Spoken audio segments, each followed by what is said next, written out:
welcome to the Rob Burgess Show. I'm, of course, your host, Rob Burgess. On this, our 133rd episode, our returning guest is Jonathan Fowler. First heard Jonathan Fowler on episodes 2, 10, 20, 21, 29, 30, 31, 32, 34, 35, 43, 48, 51, 56, 64, 74, 83, 92, 102, 103, 104, 105, 106, 107, 108, 109, 111, 114, 115, 116, 119, 126, 127, and episode 82, which also featured fellow regular guest Ash Burgess of the podcast. Jonathan graduated with a BA in History from Indiana University in 2006. He is an unabashed left-wing political junkie. He has lived and worked in South Korea for over 10 years, trying to help the citizens of that great nation hopefully talk pretty one day. And now, on to the show. It's Saturday night over here in a country that still has a government. Oh, you're bragging now? It's no big deal. You know, they just take care of basic needs and services. Oh, I Whatever. see. Oh, how special for you. Yeah. So it looks like today it's become the longest government shutdown ever, right? Oh yeah, they're gone for the weekend and they're not coming back till Monday, so it's pretty official. And what are they even going to do on Monday? I mean, I'll be surprised if they could put. I don't see a way out. I mean, I hope the Democrats don't fold. Donald Trump, you know, he's the type of person who, you know, wants to take his toys and go home if, you know, whatever, people are mean to him or whatever. So he doesn't have the composition to fold. No, and apparently in the last meeting, like, he brought candy, and then he passed out the candy, and then he was like, so are we gonna, like, get the border wall? And they were like, no, and he was like, bye, and, like, slammed the table and left. Like, okay, great negotiating. Yeah. Didn't you interview that guy? I forget his name. I feel like he had a Greek name or something. He was a professional Trump impersonator or something. Oh, John D. Domenico? Okay. Is he the guy on the President Show on Comedy Central, or is that a different guy? That's a different guy. No. But Okay. Okay, that maybe he has the Greek. It's like Appomattox or Adam. Yeah. Adam. I forget the guy's name actually. I know who you're talking about, but I can't think of his name off the top of my head. Yeah, he does a pretty good job of getting to the core of things, I think. I wish, you know, I really think I've been pretty disappointed with. I've never been like, I was always more of a Mad TV guy than a Saturday Night Live guy for the most part, and I have not been very impressed with Saturday Night Live as far as their Trump impersonations by what's his name? Alec Baldwin. Alec Baldwin, yeah. They feel really uninspired. You can kind of tell his heart's not really in it or something. Mm-hmm. Yeah, he's not like a master impersonator anyway. I feel like he's just kind of got a few mannerisms down. He hangs his mouth open, which he squints his eyes up. Yeah, exactly. I mean, the squinty eye thing, I mean, that's not even a Trump thing, really. That's more of a George W. Bush thing, I think. I mean, Donald Trump, you see a lot of pictures, his eyes are wide open. He's got that deer in the headlights effect because he's got the white eye surrounding or whatever. Yeah. So I don't know. Yeah, I've been enjoying some of the videos from the President Show or whatever recently, and they really capture the pettiness and the self-involvement. So it's been enjoyable. Yeah. Yeah. Look up that guy's name. Anthony Adam Atamanuik. Okay. Maybe it's Adamaniak. Yeah, that's a maniac. Wait, is he Turkish or Greek or what is he? I don't know. It's a good question. I'm guessing it's one of those two. I could be wildly off base, but I feel like that's the region of the world, maybe. Yeah. Anyways, okay. Yeah. So the government shutdown grinds on. Mm-hmm. Yeah. Ukrainian, by the way. Oh, it's Ukrainian? Okay. Yeah. I was a little far south, I guess. Mm-hmm. Maybe a little far west. I have to look at Yeah. the map again. We can edit this in post, right? Yeah. Where we speculate about people's origin. Yeah. As a former history major, I have to appear to at least have my geography on point too. Oh yeah, definitely.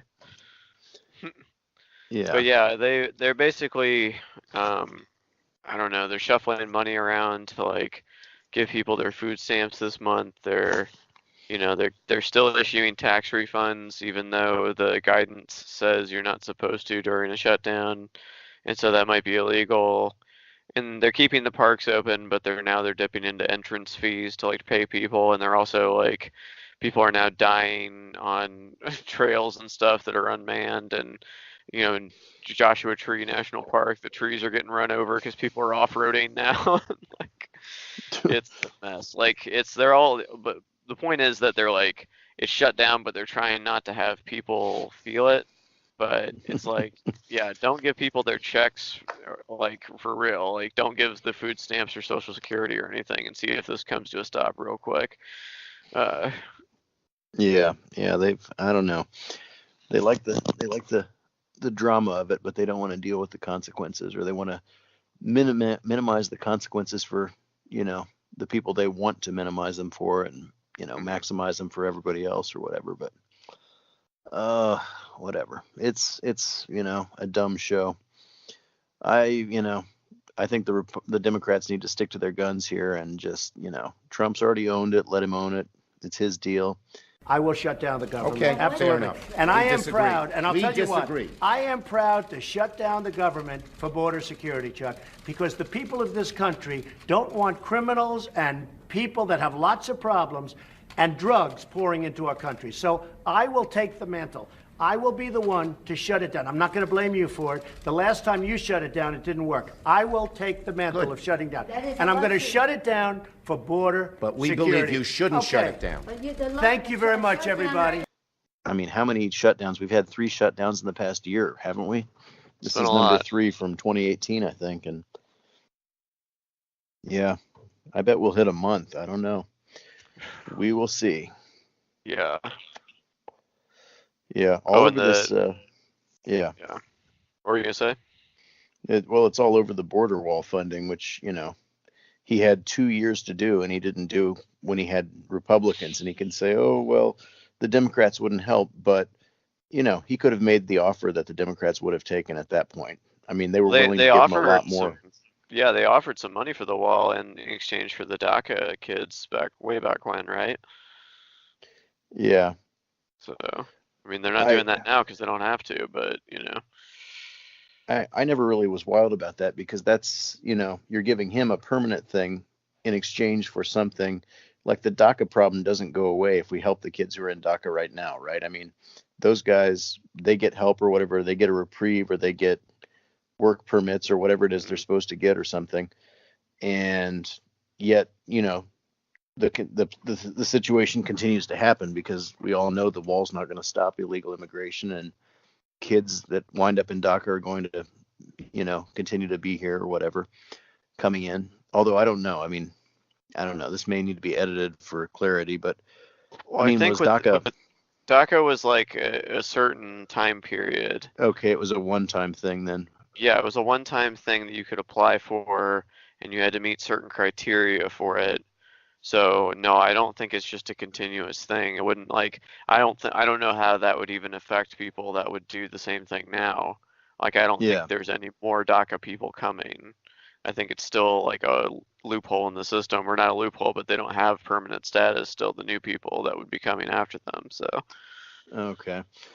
Yeah. Well, I mean, however you slice it, it's not a good thing when the no. government, under one administration, gets these people to come out of the shadows and declare their status and gives them certain promises. And then the next administration just rolls in and tears up the agreement and says, no, no, you're all going to get deported and stuff. This is illegal what they did and stuff. I mean, it's, uh, it's not a way to run a government. We're not going to, you know, Republicans say, if we don't have a border wall, we're not going to have a country. It's like, we don't have a country if guarantees under one administration are not held up in the next one, right? Hmm.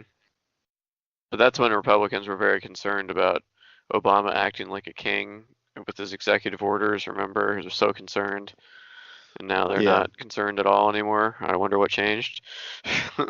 Yeah. Yeah. That's another point where the news media basically needs to stop pretending that things are equal. Like, Republicans say that this is, that if Democrats, I mean, I don't know. I can't hardly make a thought tonight. Anyways, edit. I don't know. The point is, like, yeah, they've got to stop. I don't know. They got to stop pretending that Republican talking heads that they like to have on their news networks so often are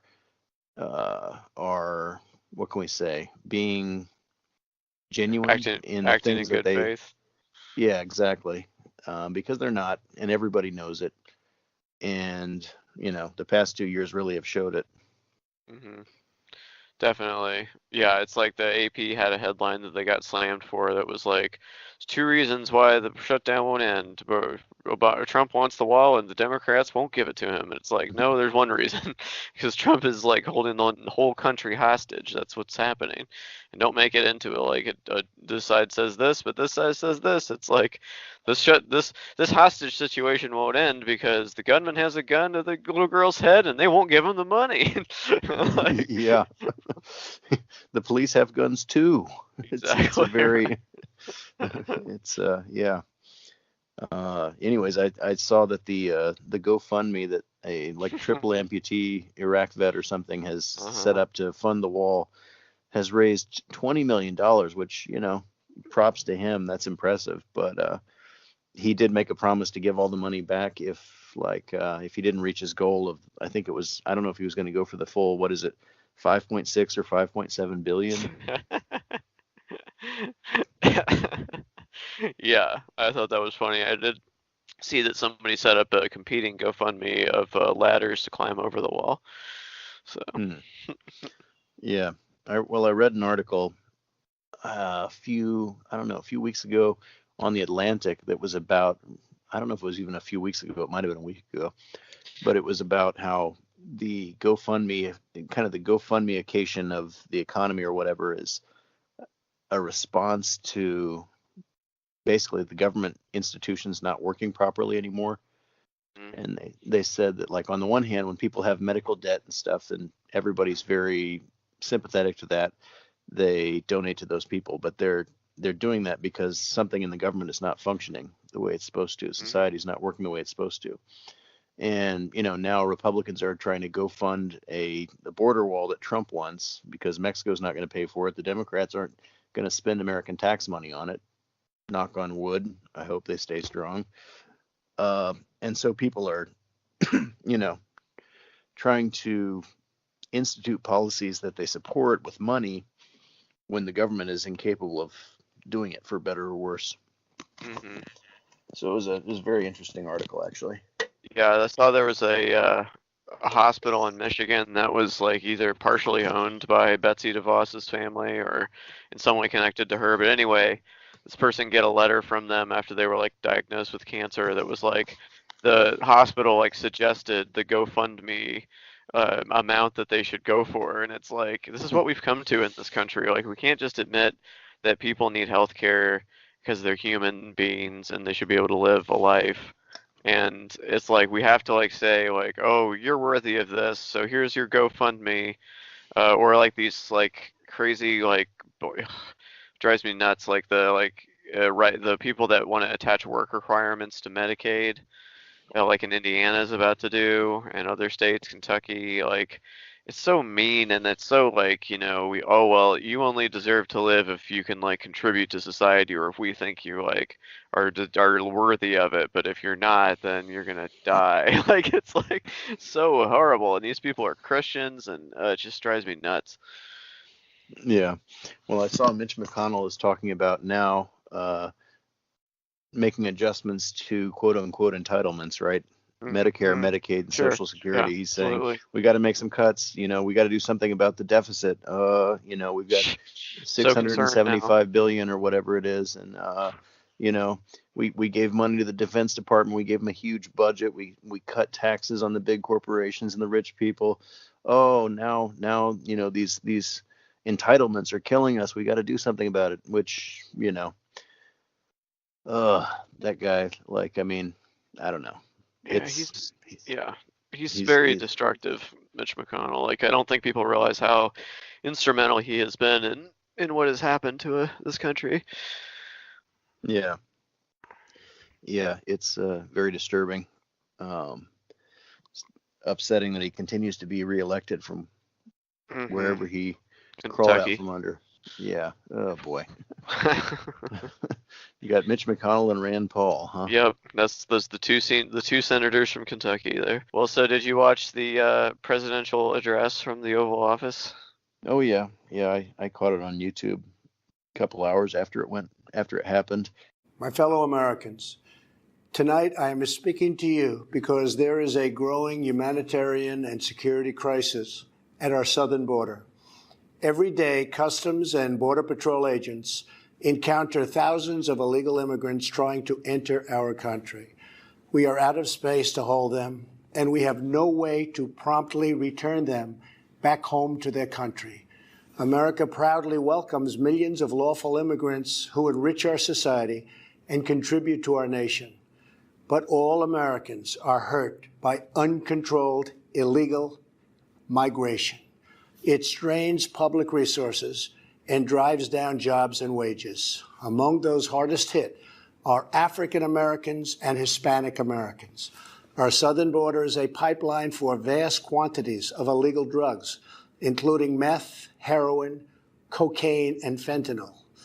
Every week, 300 of our citizens are killed by heroin alone, 90% of which floods across from our southern border. More Americans will die from drugs this year than were killed in the entire Vietnam War. In the last 2 years, ICE officers made 266,000 arrests of aliens with criminal records, including those charged or convicted of 100,000 assaults, 30,000 sex crimes, and 4,000 violent killings. Over the years, thousands of Americans have been brutally killed by those who illegally entered our country, and thousands more lives will be lost if we don't act right now.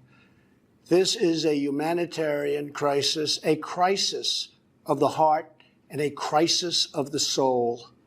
Last month, 20,000 migrant children were illegally brought into the United States, a dramatic increase. These children are used as human pawns by vicious coyotes and ruthless gangs. 1 in 3 women are sexually assaulted on the dangerous trek up through Mexico. Women and children are the biggest victims, by far, of our broken system. This is the tragic reality of illegal immigration on our southern border. This is the cycle of human suffering that I am determined to end. My administration has presented Congress with a detailed proposal to secure the border and stop the criminal gangs, drug smugglers, and human traffickers. It's a tremendous problem. Our proposal was developed by law enforcement professionals and border agents at the Department of Homeland Security. These are the resources they have requested to properly perform their mission and keep America safe. In fact, safer than ever before. The proposal from Homeland Security includes cutting-edge technology for detecting drugs, weapons, illegal contraband, and many other things. We have requested more agents, immigration judges, and bed space to process the sharp rise in unlawful migration fueled by our very strong economy. Our plan also contains an urgent request for humanitarian assistance and medical support. Furthermore, we have asked Congress to close border security loopholes so that illegal immigrant children can be safely and humanely returned back home. Finally, as part of an overall approach to border security, law enforcement professionals have requested $5.7 billion for a physical barrier. At the request of Democrats, it will be a steel barrier rather than a concrete wall.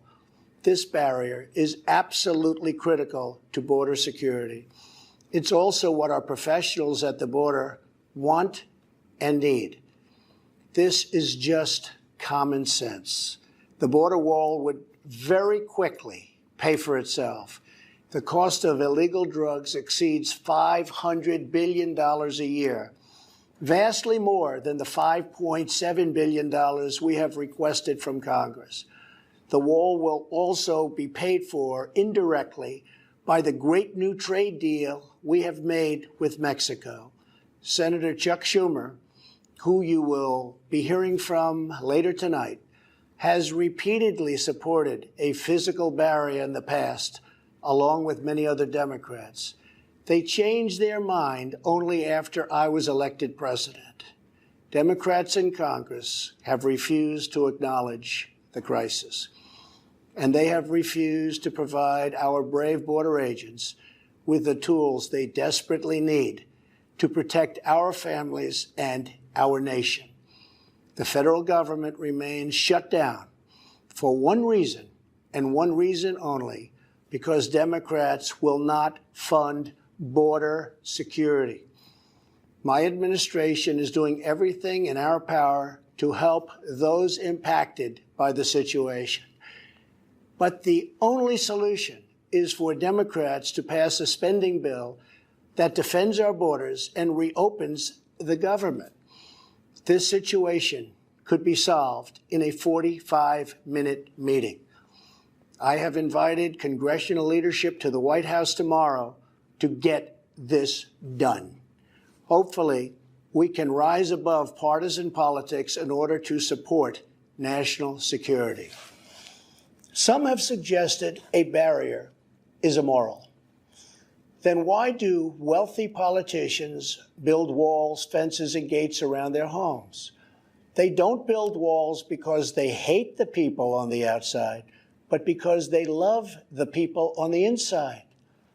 The only thing that is immoral is the politicians to do nothing and continue to allow more innocent people to be so horribly victimized.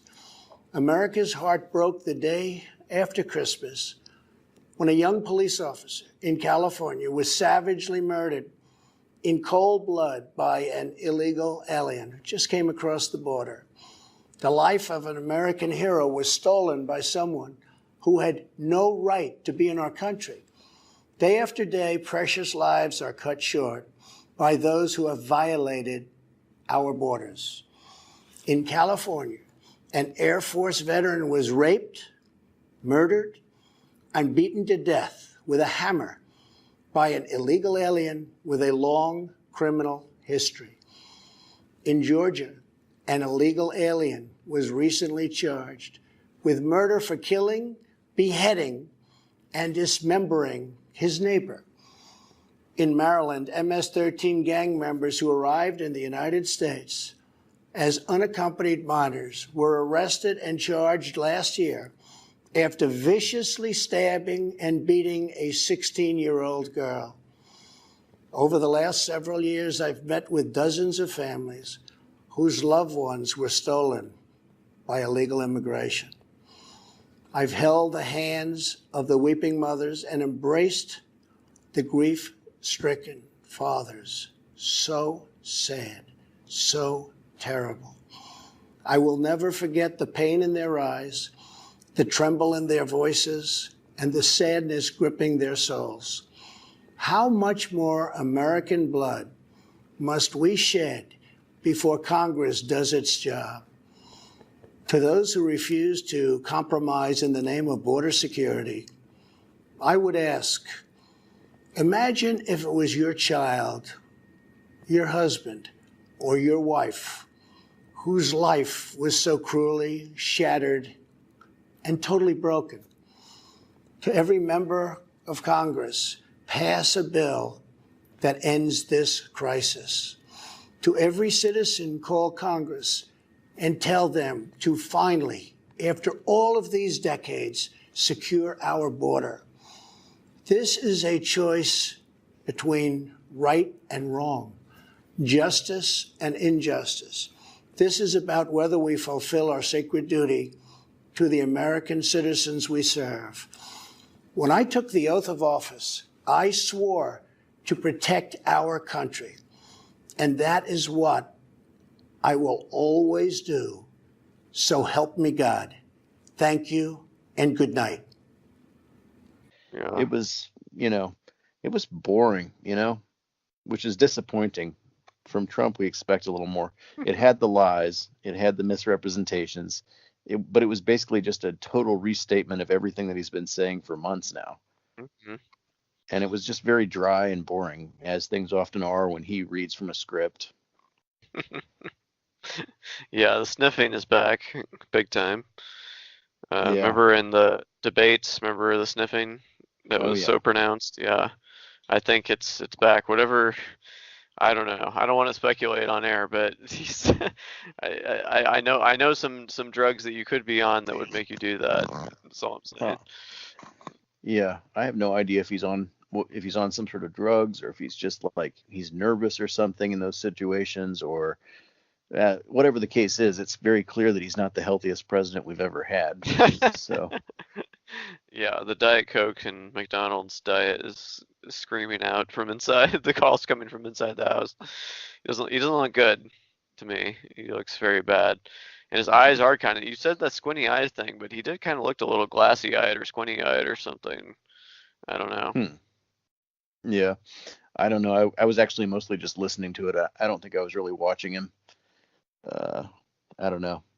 It's I don't know. What are you going to do with this guy? He's totally incompetent, incapable of learning, only focused on things insofar as they affect him. Mm-hmm. Actually, tonight I started watching the old The American Office for the first time. I've been objecting since it came out or whatever, but I finally figured I'd give it a try. I've been loyal to the British one for long enough, but I think Ricky Gervais recently said that he has no problem with people who remade his show or whatever. So I was like, okay, whatever, I'll give it a try. And yeah, it's remarkable how much of it has come so far directly from the British show, but I don't know. I saw some things on YouTube that were like Michael Scott or whatever his name is, the character there. They're like, he's actually a good boss, and it's kind of like this hot takey thing on YouTube. I'm like, and so much of it is just so Trumpian, That's true. This need to just never be wrong, to always look good in people's eyes, to want to say the right thing, even if you have no intention of backing it up with action or anything, or any ability to affect it in any way. It's all very, so I don't know. When I thought about those videos where they were saying, oh, he's actually a good boss, when you think about it, it's like, no. I don't know. I'm on season 1 though. Maybe he reveals some hidden depths later, but I think he has hidden depths. I don't think I would ever call him a good boss. He's entertaining to watch and flail when he gets himself in situations, but I wouldn't want to work. I wouldn't want to be his employee. So yeah. Well, it's a comedy, but I don't know. It's yeah. Well, we're seeing more and more Democratic candidates coming out. I don't know. What do you think so far? I think Tulsi Gabbard declared today or something. And oh, is that right? Yeah. Well, let's see who we got. We got Elizabeth Warren. I think that whole thing we talked about with the DNA test is probably a fatal flaw for her, honestly. I don't see her going up against Trump and coming out the other side victorious after that. Well, I think she could win. I mean, how's that saying go about lawyers or whatever? A ham sandwich could win at this point. Oh, you mean about grand juries? Yeah. Yeah. Yeah, they could. I mean, basically to paraphrase or whatever. But yeah, I mean, anybody could win theoretically, but I don't know. Somebody who just is not going to stick up to things the right way, or not going to be able to handle the bully tactics the right way. I think, I don't know. Also, she was a Republican until she was like 40, apparently. Did you know that? Hmm. Well, Hillary was a Republican till college, so True. yeah, I don't know. I Tulsi Gabbard worries me in a couple of ways. I don't know. On the one hand, she was very pro Bernie Mhm. in 2016.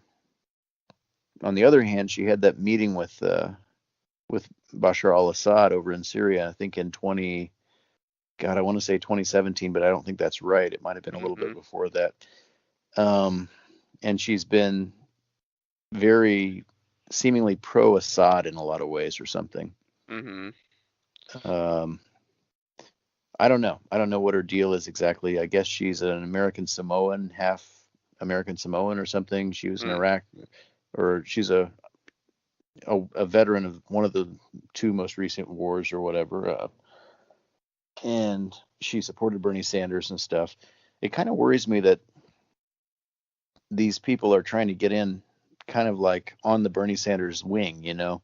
Elizabeth Warren, Tulsi Gabbard. I mean, they're kind of getting in before Bernie, and I don't know if they're trying to take up his edge of the Democratic coalition, or if they're trying Mhm. to like discourage him from running by trying to get in there first or what. Um, I don't know. I Well, was he incredibly is. I mean, he's kind of old. I mean, he's 80, right, at this point, or he's gonna be 80.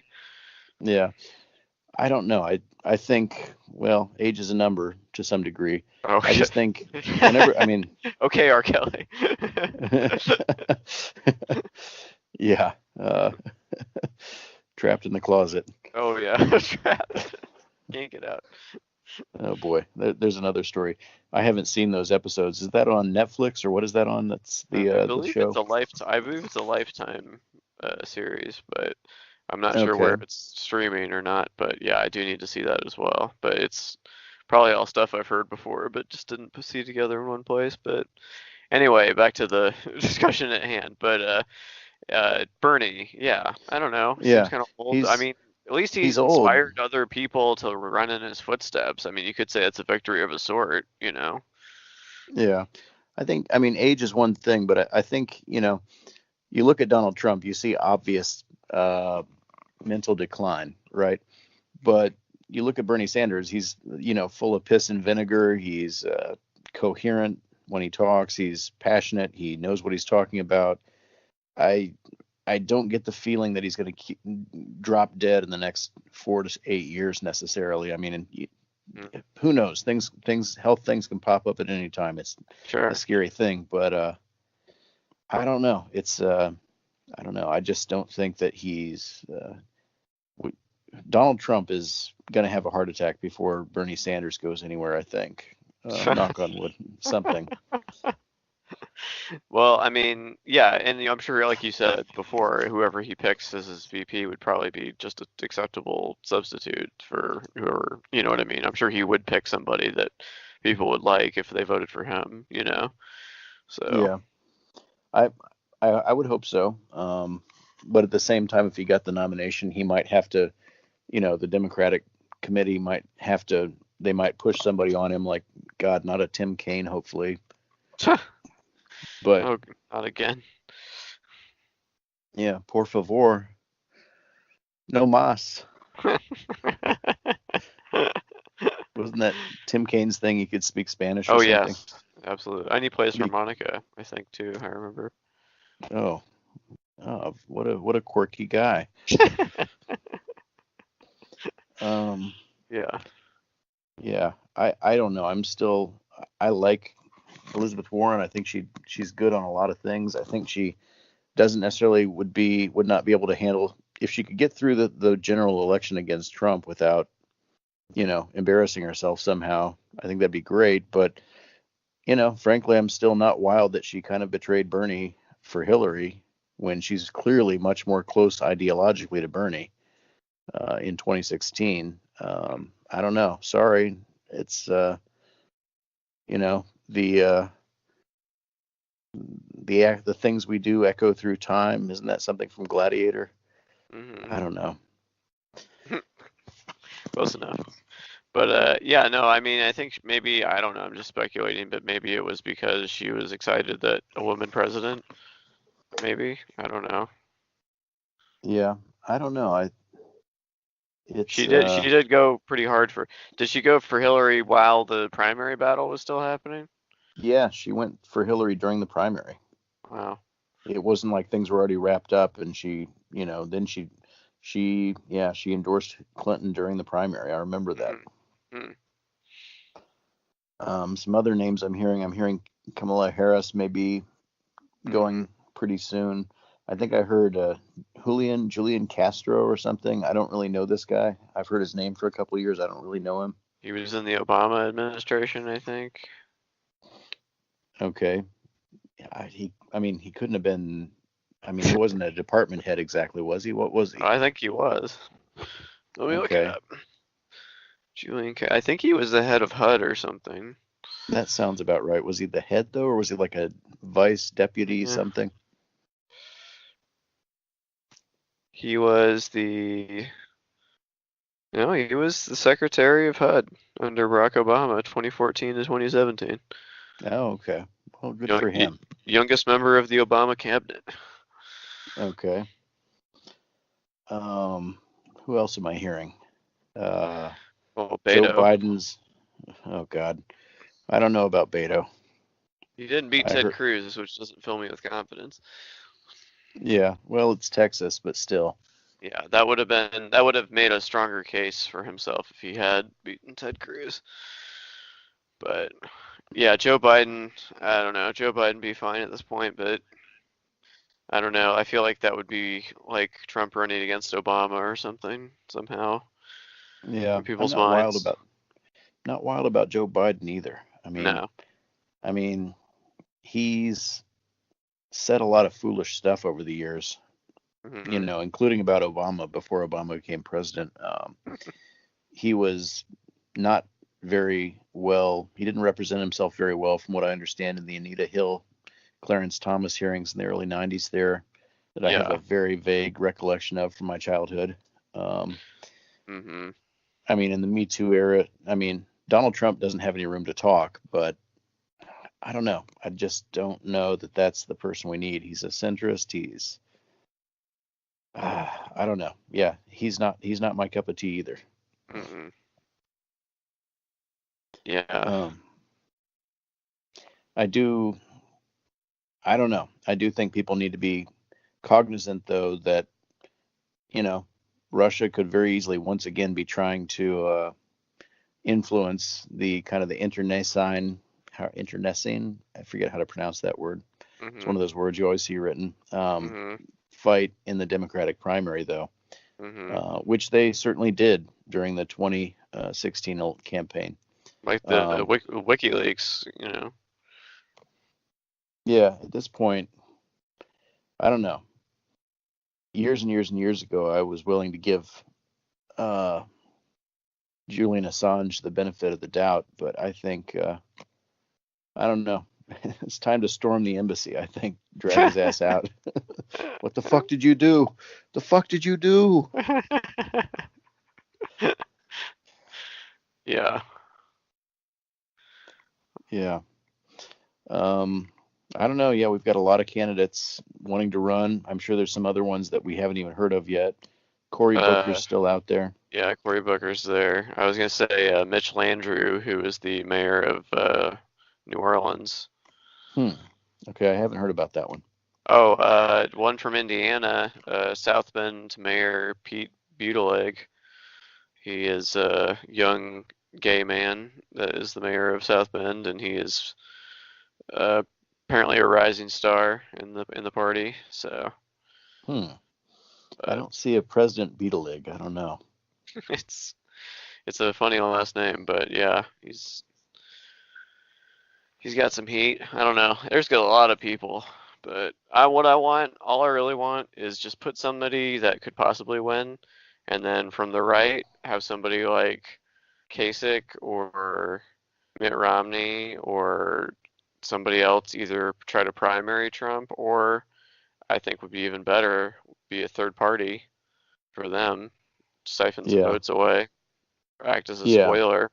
If they really care about this country, they would do that. Yeah, they don't. They won't. I don't think they will. Not even like Jeff Flake. I don't know. I think they'd like to primary him, but I think I've heard that the Republicans are trying to change the rules so that they can't be primaried Wow. this time. I think I Wow. heard something about that. Hmm. Yeah, I'd missed that. Wow.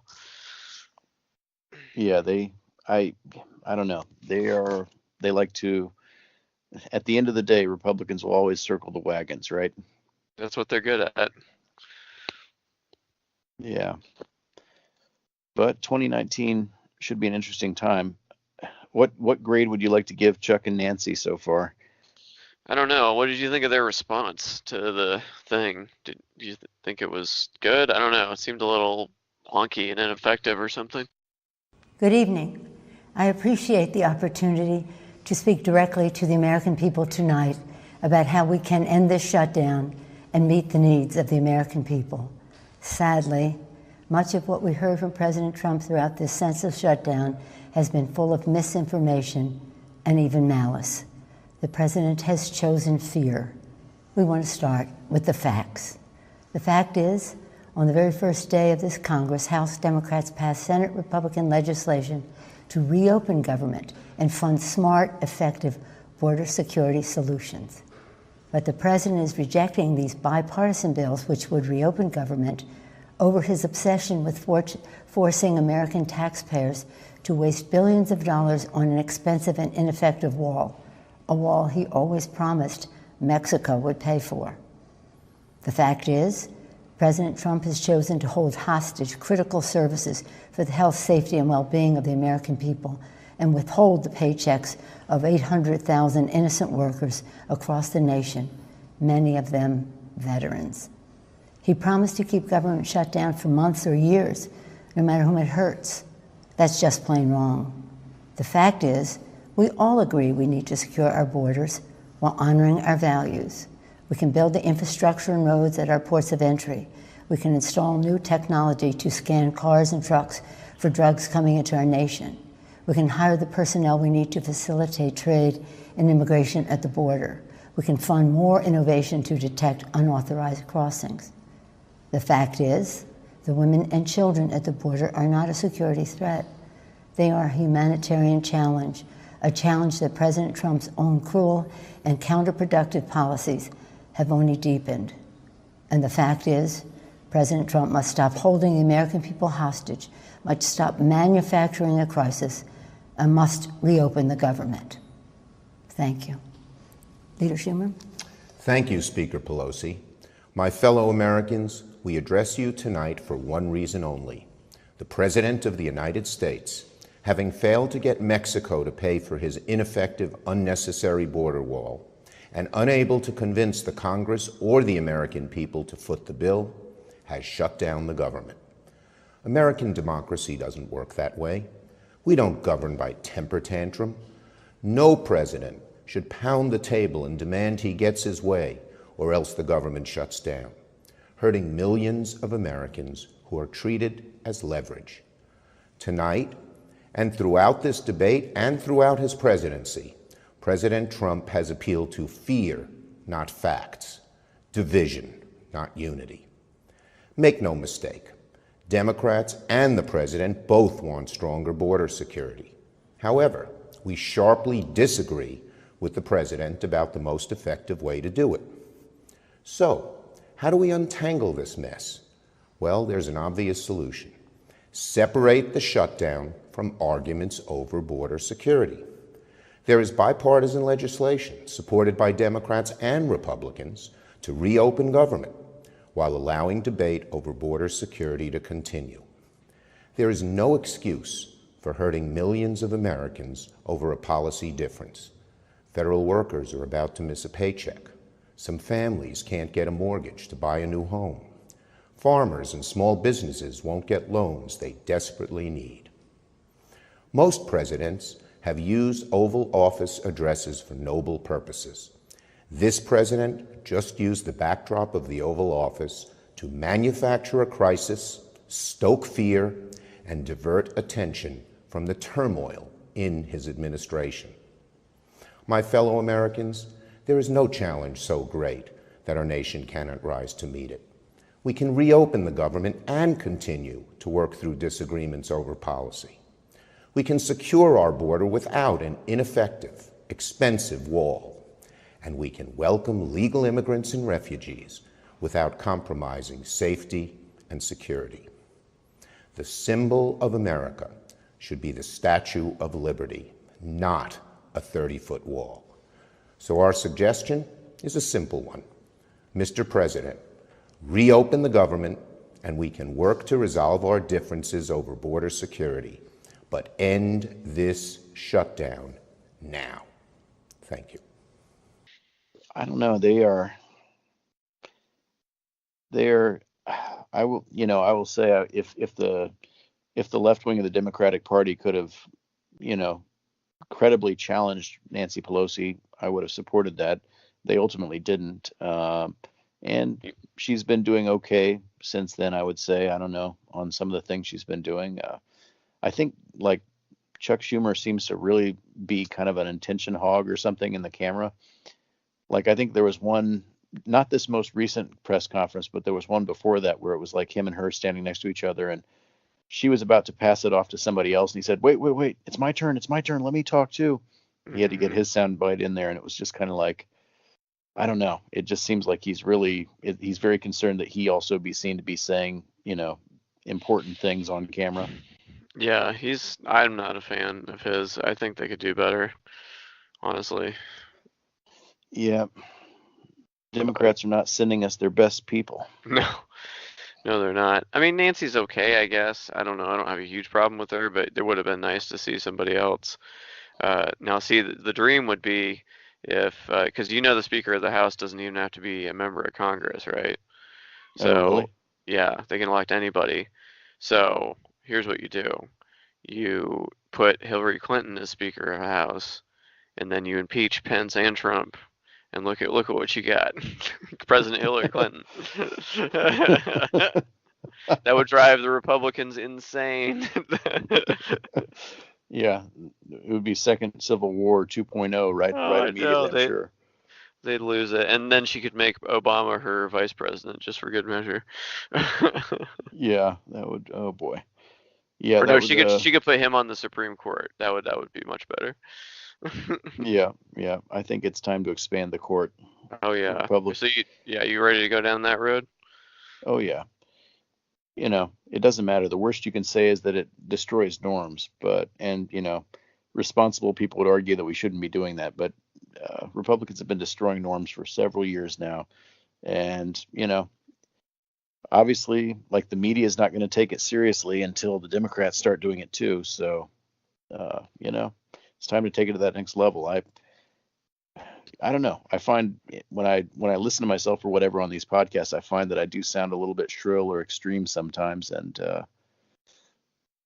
I don't know. The other stuff isn't working, I think. But won't they just expand the court again? Like, if they get in power? Yeah. Like, if you expand it once, they'll do it again, and then it's just a tit for tat. Yeah. Well, we can just keep doing that. Why not? It's, I mean, what's the situation right now? We've got a Republican majority for the rest of our lives, basically, right? That's the way practically. It looks, yeah. I mean, what have we got to lose? Yeah, that's true. It's legal. It's constitutional. It's been done before. Is it very cool and very illegal? It's very cool and it's very legal. So those are the two most important elements to be concerned with. Yeah. Yeah. Based on my in-depth knowledge of constitutional law, that's all that's required, really. I believe Thomas Jefferson first said that. Yeah. But we hold these truths to be self-evident, cool, and legal. Very. Yeah. Oh, so yeah, I don't know what's going on there in Indiana these days. Oh, well, the state house is back in session, so they're considering all sorts of things. The Republicans have a supermajority in both houses, so they'll do whatever they want. Some people are trying to get them to take up medical marijuana, because Michigan just went to full recreational. but Mm. I doubt it. I think what's going to happen on that is they'll probably get federally legal before it gets state legal. I would say Yeah. it's probably more likely, especially in Indiana, which apparently has to be in the back end of everything because we're only one of only 5 states now that doesn't have a hate crimes law, for example. And we're also, let's see, what else we got? Oh, Sunday alcohol. With just last year, we finally could buy beer on Sunday. The final Hmm. state that couldn't do that. I think I remember certain weekends during college where Uh-huh. we went out to buy beer or something, and then we realized it was Sunday or something, and we're like, oh shit, I guess we can't drink tonight. Yeah. Those were sad nights. Yeah. So no more sad nights, but yes, it shouldn't have been like that. And we're always having to be dragged, kicking and screaming, into what we knew we would have to do anyway. So it's ridiculous. It's like everything. I don't know why the state has to be so backwards sometimes. Yeah. Well, it's Indiana. I know, but still. It's I don't know. Yeah, to be honest, I never really wanted to move there. Back when I was like 14 years old and we were moving from North Carolina up to Indiana, I was never about that. Mm. And most of what I saw in the years after that didn't really do much to change my opinion. Not that North Carolina is any gym either, but I don't know. It's Yeah. got the mountains at least. Mm-hmm. It's got, I don't know. Asheville, the town where I was near, was a pretty cool little place most of the time. Mm-hmm. Yeah, definitely. Yeah, Bloomington's nice, I guess. Bloomington's a pretty good place. There's parts of India that are nice, and then there's the rest of it. Yeah. Yeah. It sounds like the North Carolina's in hot water for, I don't know, what are they? I mean, gerrymandering, trying to steal No, powers away from the new you governor name or it. whatever. Yeah, they did the same thing in Election. Wisconsin. Yeah, they're just trying to steal the Democratic governor's powers before they go in. Oh, and they're trying to change like the election boards so that Republicans are in charge of it during election years. And then Mhm. they're like, oh, it'll be even because it'll like see we'll trade off every year. But it's like all the years that they are controlling it, it's like it's the only ones that matters. So. Yeah. I think we need new laws because the fact that they can change the laws for the government at the state level when they're not in power. I mean, that's like on its face that should be illegal, right? Like, Well, no, if you yeah, lose the election, the other Mhm. party gets to have the same powers that you had. Like you don't Right. get to in a bald-faced partisan way, you don't get to change the rules of the game mid-game. Yeah. That should be illegal. Like, I mean, America's a country of laws. We've got so many fucking laws. We've got all these, little things and stuff. But the big stuff like this, I mean, like I said, with the crowdfunding and stuff, the article I read, it's just like institutions aren't working anymore. This isn't working. The law should prevent something like this from happening, but the fact that it's not says, okay, there needs to be a law. Like, I mean, yes, there has to be a way to, change the powers of the state government at times, sure. But Mhm. when it's being done in a nakedly partisan way, I don't know. That should be,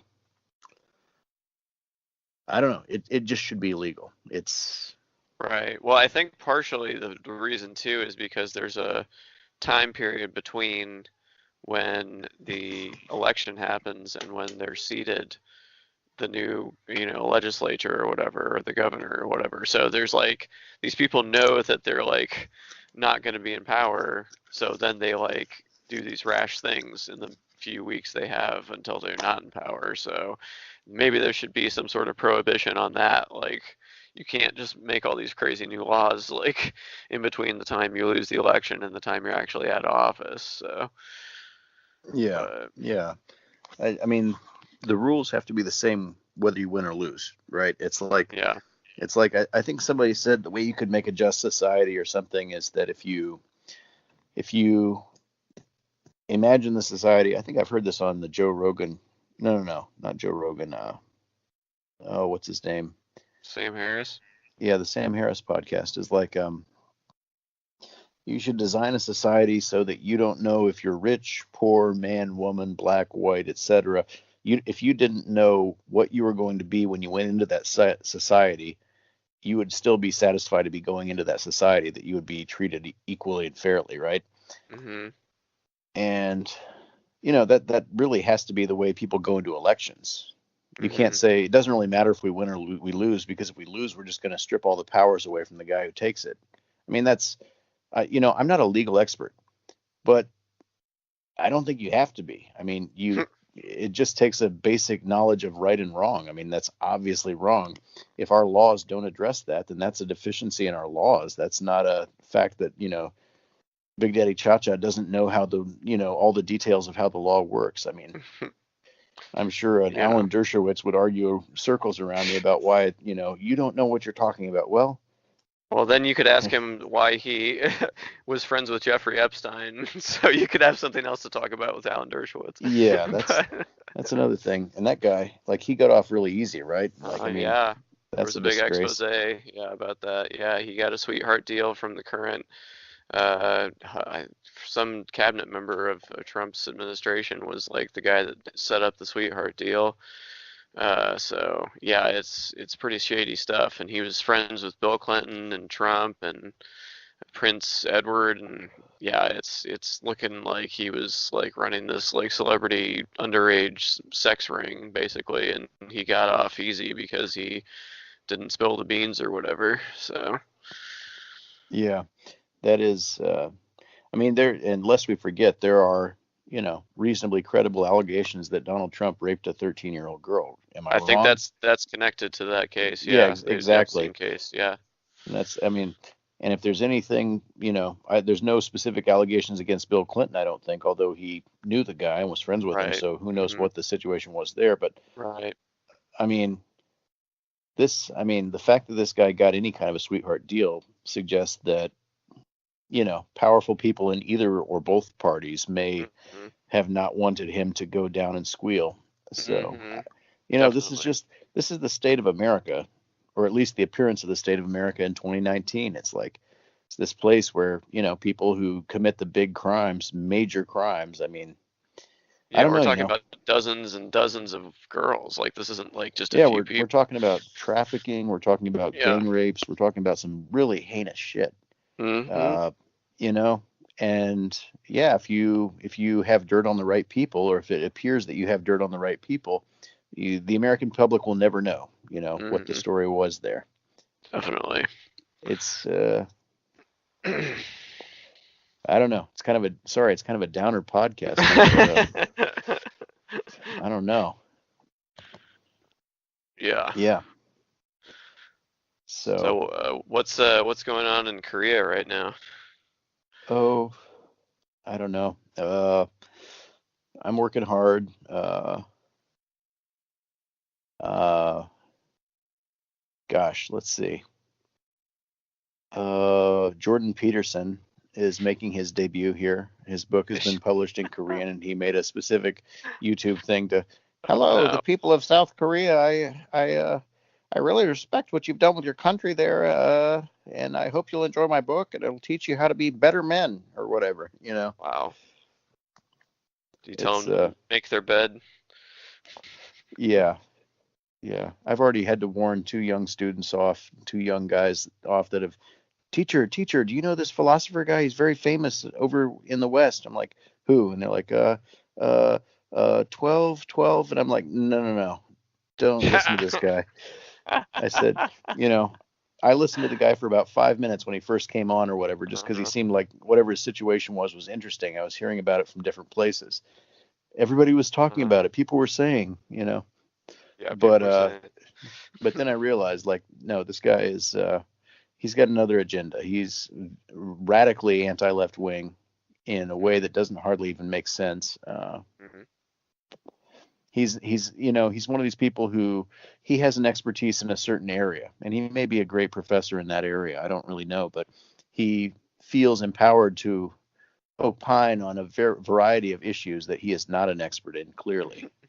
And everybody's, giving him all kinds of credibility for that. So, Hmm. Yeah, I had the same experience. I was like, everyone's talking about this guy, and then I think I heard him on, was he on the Sam Harris podcast at one point? He had to have been, right? They've talked, the intellectual dark web and all. Yeah, that whole thing. Yeah. Yeah, no, I listened to that, and then I was like, okay, never mind. Like, Yeah, I think he and Sam Harris debated about religion because he's a Christian somehow. But aside from that, they were all, oh, the snowballs, oh, the snowflakes are, oh, on campus, oh, it's crazy these days. God, they ran you off campus. They did that to me too. Oh, it was that whole thing, gosh. which I really wish Sam Harris would get off of that thing. It's really tired. It's. Yeah, I've never heard so much from people who say they're being silenced. Like these people won't be quiet. Like I can't.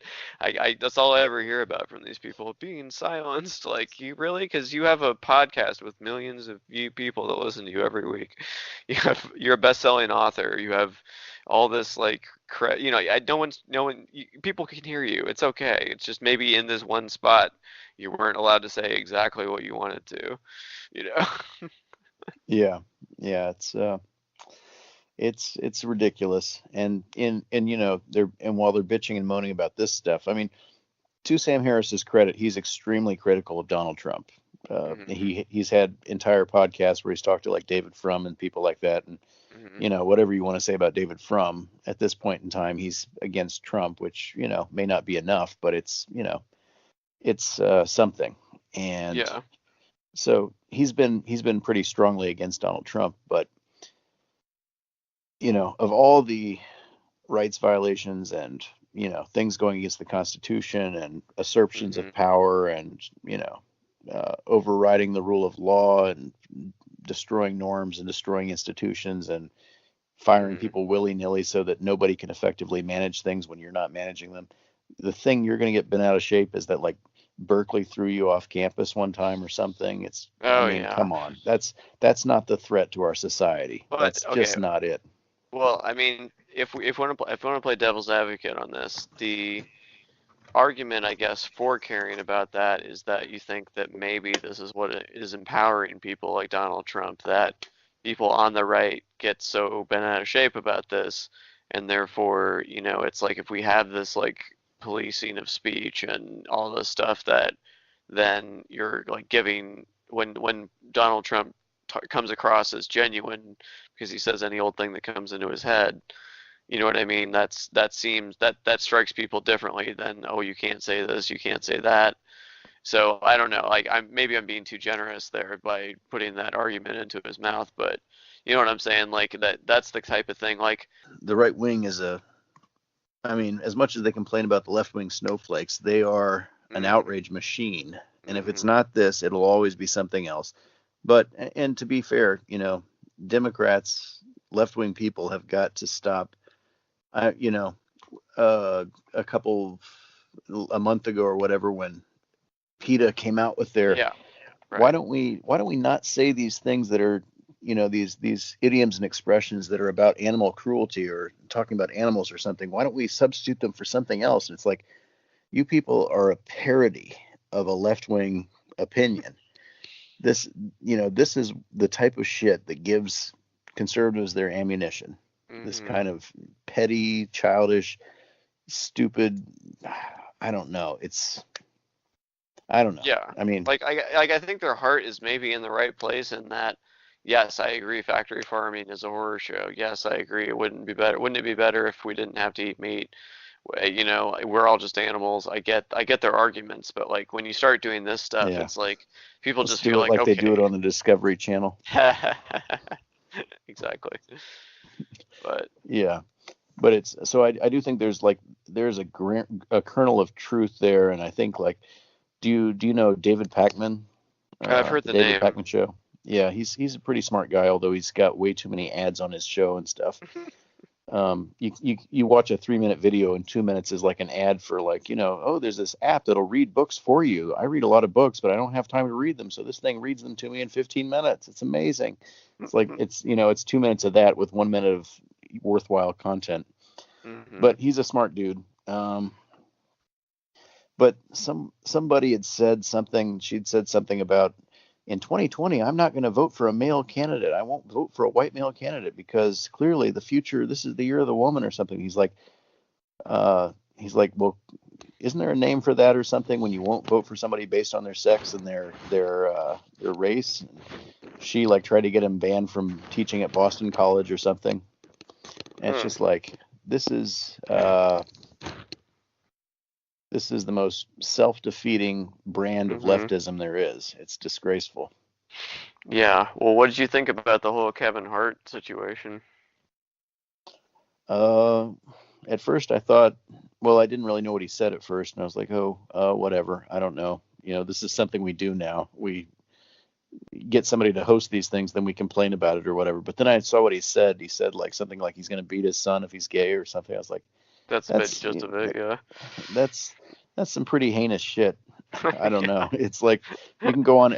Everything that you just said, I just have to say this, because we talked right when this happened. You called me right when it happened and said, I'm going to talk to you about it. I'm not going to say anything till I'm on your show. So, and then we talked because I called you. His movie is so amazing. The Upside is so incredible. He's so incredible. I've seen it twice. It's so, anyway, so I called him to tell him how great his movie was.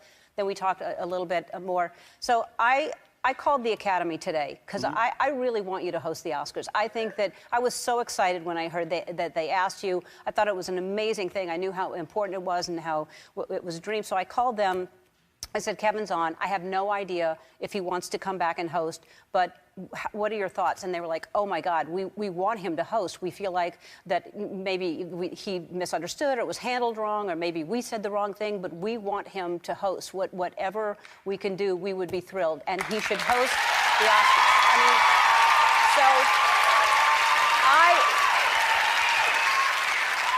I mean, the Academy is saying, what can we do to make this happen?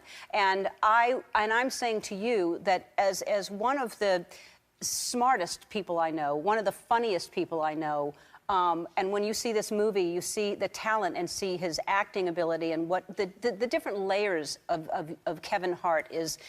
And that's just another thing we're going to get to see. We're going to get to see on stage with you hosting the Oscars is sophistication, class, hilarity, and you growing as a person. Because most people would say, I'm walking away, I'm not coming back because, I'm going to go back and forth. But for you to be the bigger man, for you to say, I understand, and to not pay attention. There are so many haters out there. Whatever's going on in the internet, don't pay attention to them. That's a small group of people being very, very loud. We are a huge group of people who love you and want to see you host the Oscars.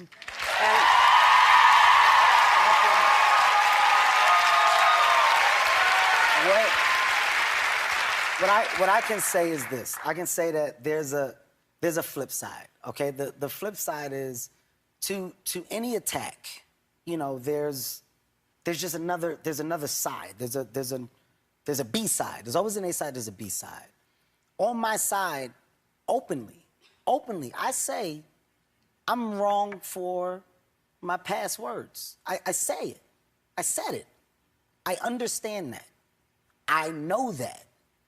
My kids know when their dad messes up, I'm in front of it because I want to be an example so they know what to do. In this case, it's tough for me because it was an attack. This wasn't an accident. This wasn't a coincidence. It wasn't a coincidence that the day after I received the job, that tweets just somehow manifested from 2008. Now, I don't know who follows me or who doesn't. I'm on social media every day. I got over 40,000 tweets. To go through 40,000 tweets to get back to 2008, that's an attack. That's a malicious attack on my character. That's an attack to end me. That's not an attack to just stop the Oscars. This is what I want people to understand. That's an attack to end me. Now, I'm not going to get too emotional, but when you witness this, and you stand in front of it, and you heard that these things exist. I've heard about it. I've never experienced it. I've heard about it. This was my first time in the fire. I've seen it. Oh my God. This was to destroy me. This was to end all partnerships, all brand relationships, all investment opportunities, studio relationships, my production company and the people that work underneath me. This was to damage the lives that have been invested in me. It's bigger than just the Oscars. It's about the individuals that are out there now that are finding success in damage. They're finding success in damaging your quote-unquote celebrity. Now, if you go back and I don't have a word, or if I don't have a bond, if I don't have anything to stand on, I'm now going right back into the place where the people that came after me want me to go.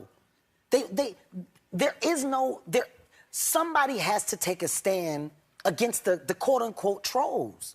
You have to. Right, but they're going to win if you don't host the Oscars. You know, then they win.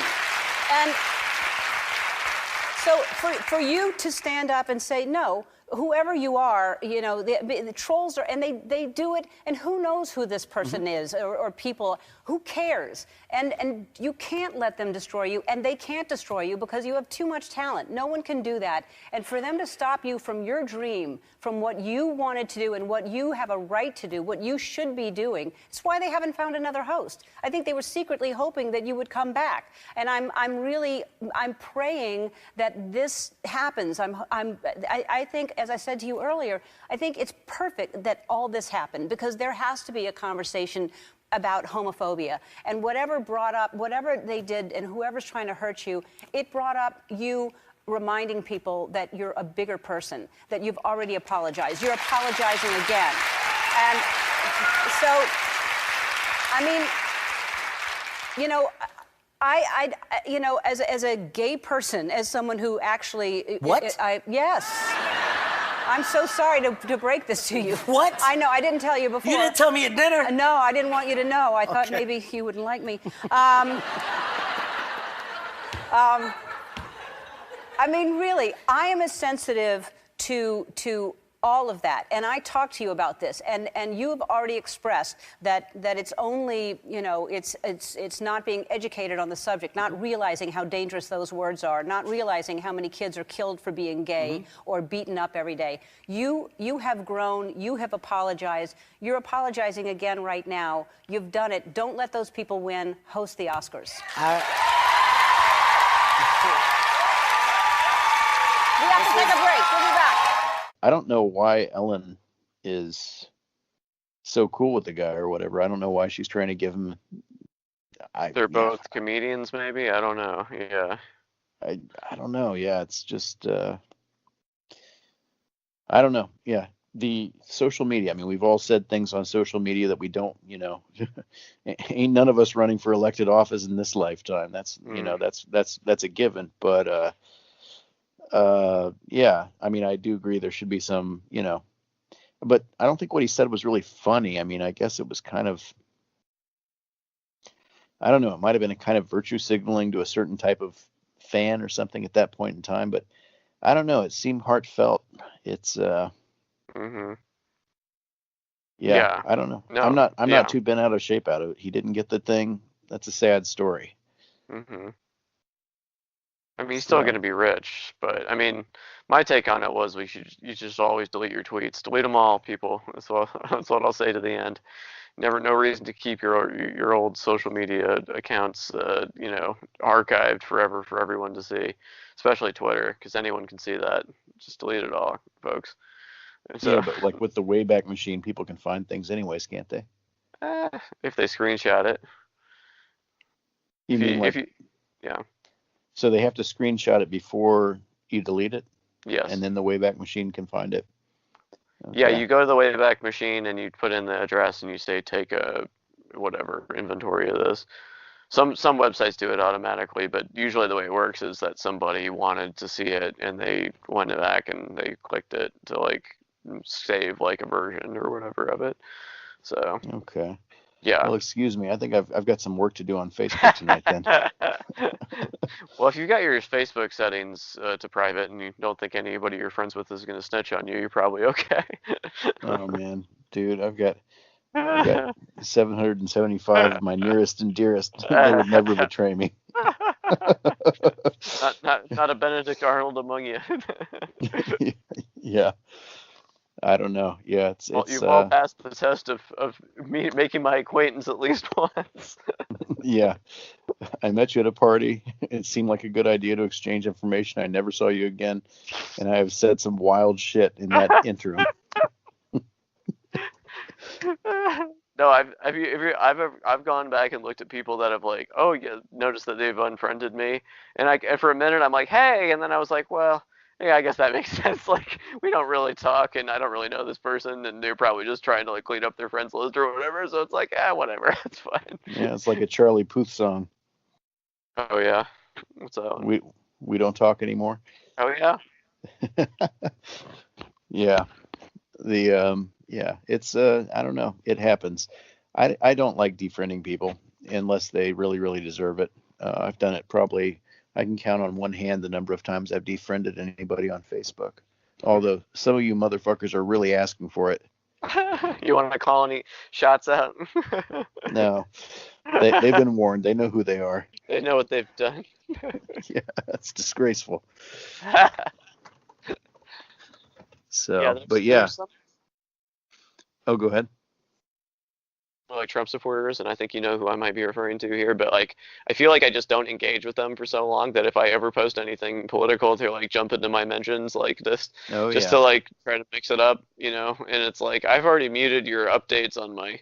Honestly, I forgot we were friends. So. Yeah, it's I don't know. There are certain people on there that I've just thought, why do I even have these people still around? They're brainwashed now. They're going to be brainwashed for the rest of their lives. There's no redemption for these people. Do you ever mute people on your timeline, like from showing their updates? No, Really? I like to know what they're up to. Wow. So you get it all. Well, I get whatever the algorithm gives me. Yeah. It's it's I think we should have an experiment. I think Zuckerberg should just turn off all the filter and just say, okay, you're going to get a real-time update constant of every single thing that anybody on your thing posts. And actually I think that'd be kind of cool because you would be forced to do it yourself. Like, okay, I want to see less of this. I want to see more of that. Right. Yeah. Because there's decisions I made a long time ago that I don't even remember. So. Yeah. It's, there are definitely certain people who. Yeah, one time they posted like, "There's vaccines in the chemtrails," and it's like, okay, never mind, goodbye. Yeah. I just like to, check in on them, make sure they don't get the measles or something. I'm gonna bring up some vaccines. Yeah, I don't know. I think we've had a measles outbreak here in, I forget if it was Daejeon or Daegu over here in Korea somewhere. We've had an outbreak. Uh-oh. And I think I've seen some things in New York City or somewhere. I don't know where it was. Somewhere in America, they've had something. Yep. Yeah. But yeah, I don't know. I've seen those people on Facebook too, and yeah, it's kind of like it's a question. What should be done with those people? It's just like, you've got mutual friends and stuff from the same milieu, I guess we could say, who are like, oh, even though you and I don't agree on politics, I still love you as like a bestie. And it's like, is that the right response? I mean, I don't know. It's very diplomatic, but it's just kind of like a kind of I don't know if you think truism. it's okay to put if you think putting kids in cages is okay, I don't know what we have to talk about. Really. Yeah, when you're very openly racist in numerous occasions, it's just like, is it really so important that I'm still friends with this person from 20 years ago or something? It's just like, I don't know. Yeah. Obviously, they've lived this long and they still have this outlook. So. Well, I mean, the thing is, like, I don't remember this outlook back in high school, back in wherever we met them or whatever. It's like, maybe they had it, and they probably did, and we just weren't aware of it or whatever. But I don't know. College college did a lot of good for a lot of people, I think. Like, That's a good point. That's a good point. I don't Yeah, know. that is kind of endemic to people that didn't go to college, I guess. Yeah, I do want to be careful because I feel like we may be narrowing it down. I don't know. Yeah. No, I mean there's even people that I'm not friends with anymore that I just knew from, grade school or whatever. And you just Mhm. check in on them and it's like, wow, you really went down a dark path. You're posting like every Trump meme in existence and it's like, okay, you're like a deplorable now, I suppose. So congratulations on that. But Yeah. I've had a few friend requests from high school that I didn't accept because I checked these people's walls and stuff, and it's just like it's a bunch of Trump shit, it's a bunch of anti-liberal shit, and it's just like, nah, we're not gonna reconnect, we're not gonna, reminisce about old times, we're not gonna, we don't have anything in common anymore. It's a non-starter. It's just yeah. I don't delete people, so once I friend you, I'm not gonna delete you, so I'm just gonna save myself the trouble and just not accept the request because we're on different paths, right? Yeah, absolutely. It's a sad story, but that's Hmm. that's America these days. Yeah. Well, on that cheery note, what music have you been listening to lately, Chad? Ooh, good question. Well, let's see. I've been going to the gym 3 times a week, pretty much every week, trying to Nice do that. job. Trying to, that New Year's resolution, trying to keep it going. Got to Good. renew my membership in February. So, let's see. What have I been listening to? A little bit of hip hop. I think her name is Tanash or something. Two Hmm. on. It's a catchy hip hop track. Wait, Dinesh Uh, D'Souza? yeah, yeah. Obama Apocalypse Part 2. The Little John remix. Yeah. Yeah, yeah.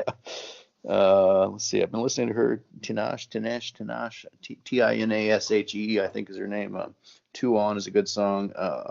The Mortal Kombat soundtrack, which it's not really my style of music, but it was a very well made soundtrack overall. It was well put together, kind of exposed me to some music genres that I was not familiar with, and I ultimately never really went down that road, but that soundtrack itself is pretty catchy.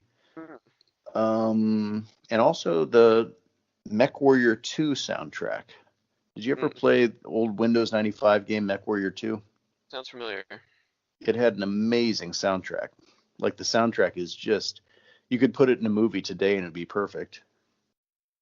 Mm, And it's got really good. It's kind of like an orchestral score, which sounds lame, but it's actually really like thumping and driving and kind of like techno-y and kind of very alien in a way. It's mm. perfect for giant metallic robots like blasting rockets at each other in, 1,000 years in the future. Huh. Well, I found it on YouTube, so I'll listen soon. Yeah, yeah. Just start with the first song and go forward. When you get to about the 15th or 16th song, the quality starts to drop a little bit, but Hmm. most of the first 15 or so are amazing. Hmm. And if you played the game, you just have a lot of good associations with it. Like just you're stomping around in this giant mech, and so you got to imagine you're walking around this like futuristic battlefield while this stuff is playing. It's incredible, but I'm, it's pl- pretty good on the treadmill. I'm playing it right now. Can you hear it?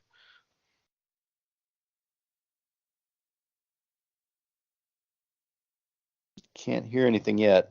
That's all right. I probably get YouTube takedown request anyway, even if you could. Yeah, I don't know what happened. I don't know if Activision is patrolling for 1995 games music soundtracks, but Maybe not. Well, I found it on YouTube, so I guess they're not that hard. So, but yeah, definitely give it a listen.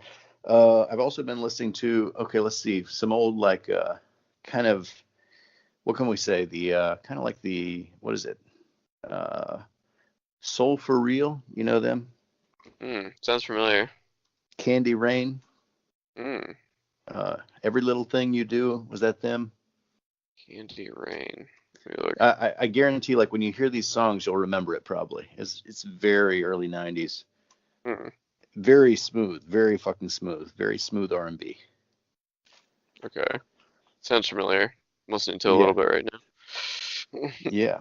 So those are some of my track recommendations. Although I will say the YouTube algorithm these days seems to be Like it used to be, you clicked on a song and then you get like 50 songs that are related to that one.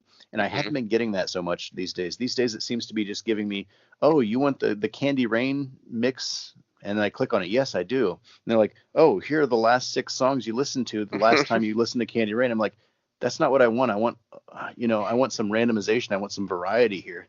What are you giving me? Like, Yeah. I don't want to have to search these things. I don't want to have to think. I'm fucking running like at 14 on the treadmill.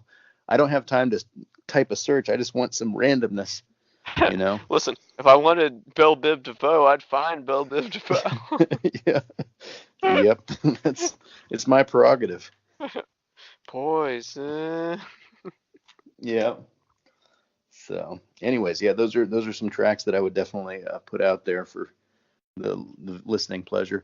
Also, What Is Love? Hadaway. Of course, classic. Timeless. Yeah, It's a love that question we all struggle with at times in our life. Baby, don't hurt me. No more. more. It's already happened once. Yeah, it's true. That's a good point. So, yeah. Anyways, yeah. Well, yeah, those. I'm trying to think if there's anything else that I've been listening to. I don't know. I've heard some covers of certain things. Today I listened to Red Rain by Peter Gabriel for some reason. I don't know. I remembered that Peter Gabriel was a person, and I forgot every single song he ever wrote. So I just clicked Peter Gabriel and got Red Rain and Shock the Monkey. Kind of got some 80s stuff in there. So yeah, I don't know. He's got It's some pretty good eclectic. singles. Yeah.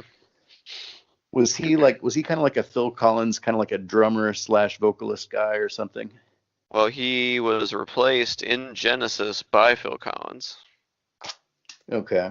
Oh, all right. Well, I guess there is that relationship then. Hmm. But then, like, Phil Collins did the solo thing after that too, so Genesis must have been just like a shitty band to be in or something. If you're Peter Gabriel or him, yeah. Yeah. Trying to think what else. Early '90s.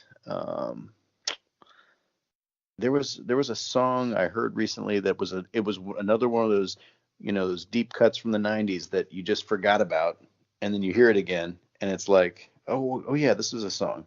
It was like Dream On Dreamer. Who did that? Dream On Dreamer. Yeah, search that. Early '90s, because I think there was like a '60s version of that too that was like a totally different song. Oh God, I can't remember. It's a woman's name. I forget who it was though, but you'll probably recognize that from the early '90s when you hear it. Dream On Dreamer. Let's see. This is a song from the 90s? Oh yeah. Huh. 90s. Hold on, let me pull up I've got my iPhone 4 still here. Let me just pull The this brand up. new heavies? Possibly. Hold on.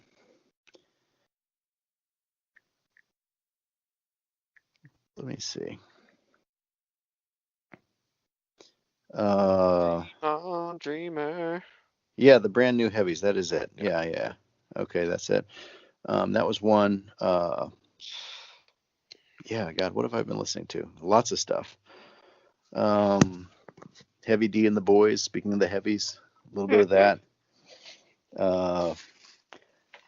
Actually, I've been listening to some, circa 2007, 2008 P. Diddy.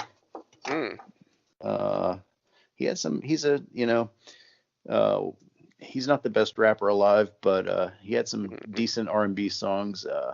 Was it Last Night was one? I think, was that other one? Come to Me or something like that, like that.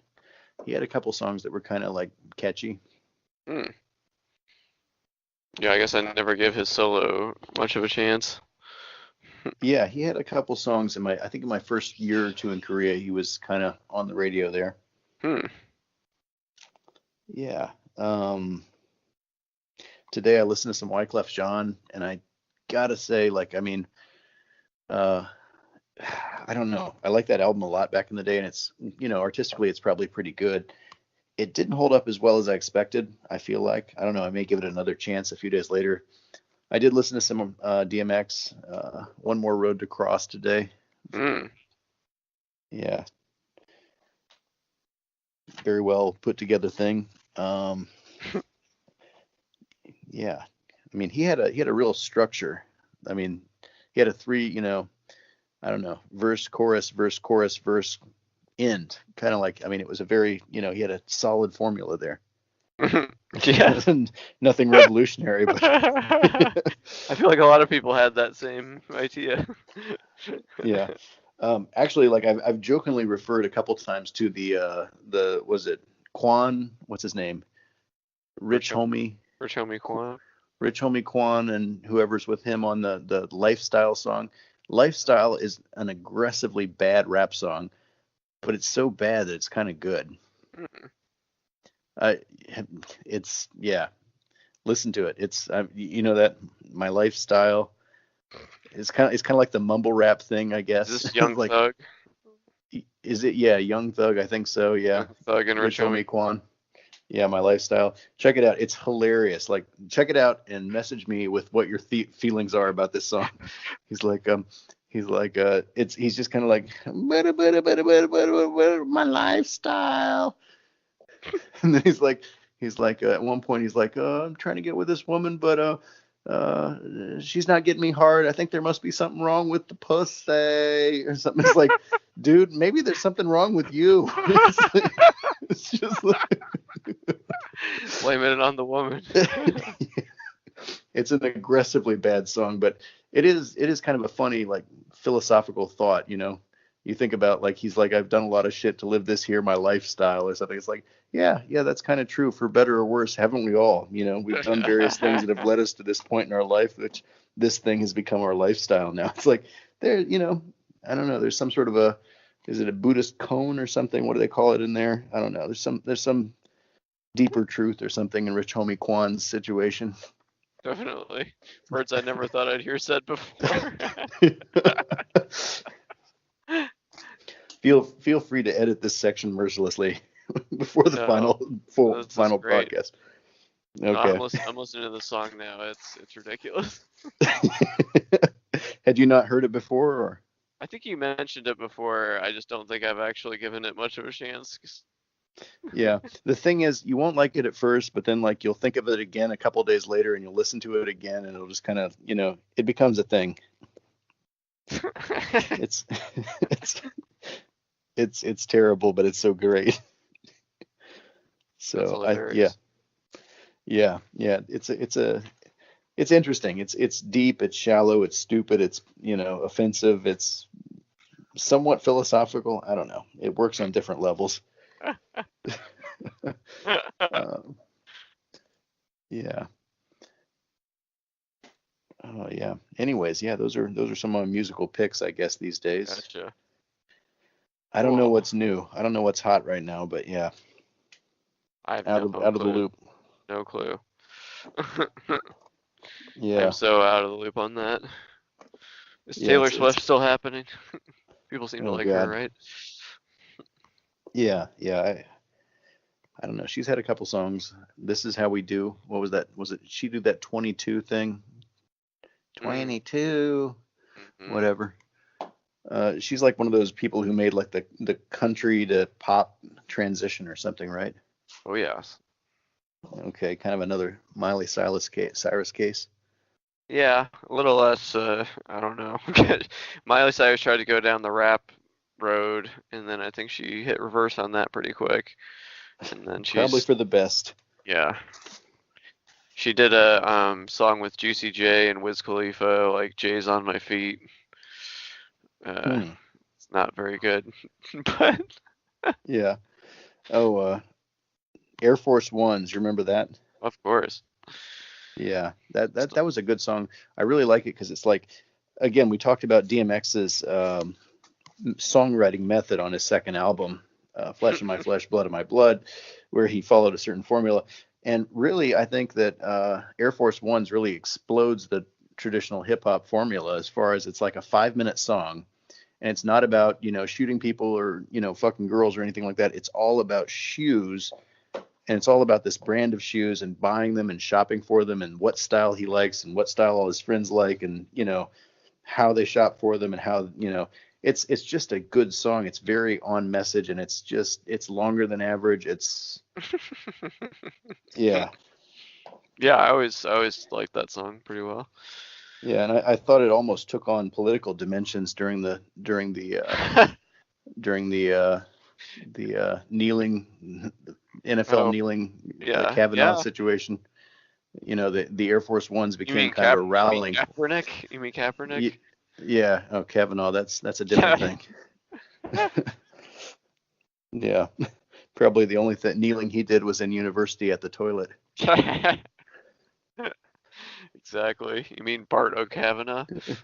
Yeah, I'm trying to remember him and Squee and who were Squee. his friends. Oh man. I will say that Matt Damon killed that impression of him. Did you see that one? I think I did. I kind of forgot about it, but yeah, I saw it. That was really good. It's Squee. Yeah, none of the other names jump out at me, but that name is memorable for some reason. Sounds like a stuck pig or something. I don't know. Yeah. Oh, speaking of, SNL with Matt Damon and stuff in this, like I think in that same clip they had what's her name, Ruth Bader Ginsburg, right? Mhm.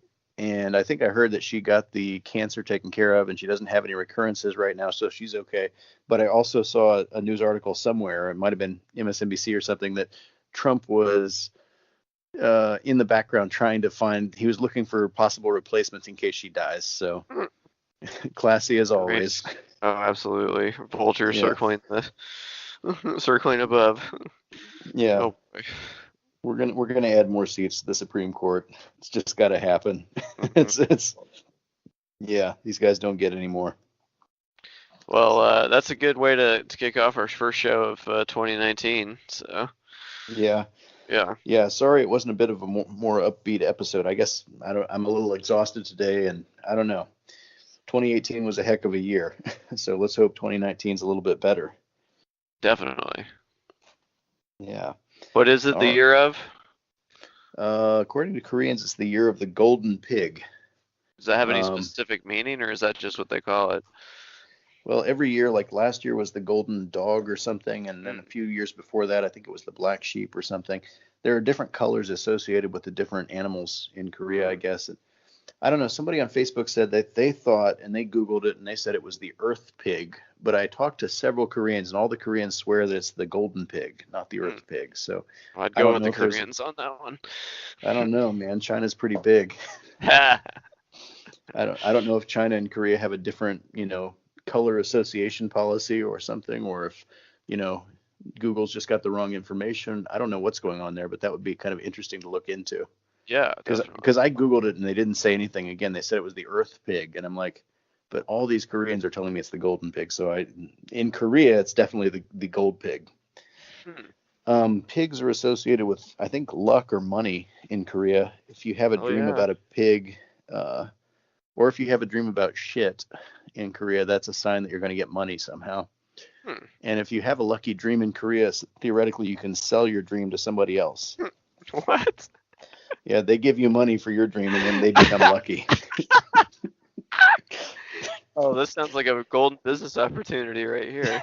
It's a golden pig business opportunity. Damn right. So pigs and shit and gold are all associated with luck or money, I think. There's a rap song in there somewhere. Yeah, right. My lifestyle. Yeah. Anyways, yeah. So you're the golden pig. Let's make it a good one. Yeah, sure. Okay, Bob. Last predictions. Do we think Donald Trump is going to survive 2019, or is he going to be impeached this year? He's gonna be impeached. Yeah. This motherfucker has been fucking up my predictions. I said he wasn't going to last 6 months, and he shouldn't have in a normal country, in a normal government situation. And then I said, well, he's not going to last the first 2 years. He lasted the first 2 years because the Republicans have forsaken everything that is holy in this country. But let's see. It's 2019. The government shutdown going on a month almost. The wall, which most Republicans obviously don't even believe in. I mean, how much can they take? So I don't know. TikTok. We'll see what happens. For sure. I don't know. I don't have a lot of hope for it, but I don't know. I would be, impressed if he made it to 2020 without incident. Yeah. I don't know if that means he's going to get actually out of office, but he'll definitely get impeached. But yeah, I think Democrats keep talking about it like it's well, we could impeach him, but the Republicans will just say that they're not going to impeach him, so it won't work. I'm like, that's the wrong attitude. Just impeach him. Just impeach him. Did Republicans ever hold back on investigating Benghazi or any other goddamn thing? Trying to repeal Obamacare 60 times. It doesn't matter what the result is. The fucking thing is, we want to see you fucking trying. It's the same thing the Republicans want to see from their people. So just fucking do it. Don't bitch and moan about, oh, well, it won't work. Just do it. Mm-hmm. Most definitely. Yesterday you said tomorrow. Just do it. Is it Shia LaBeouf? Yeah. Deep cut. So, for sure.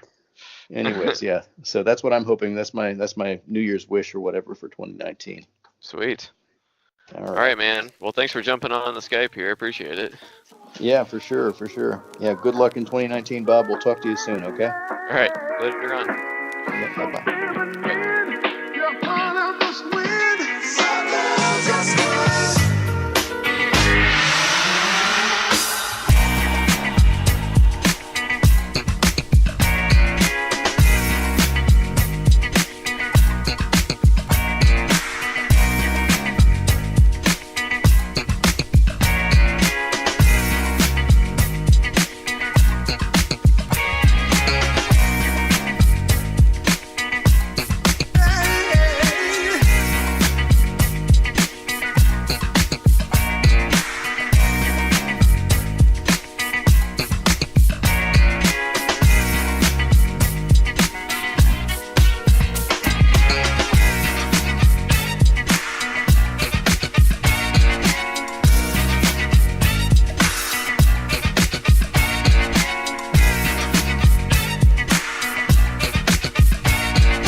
If you enjoy this podcast, there are several ways to support it.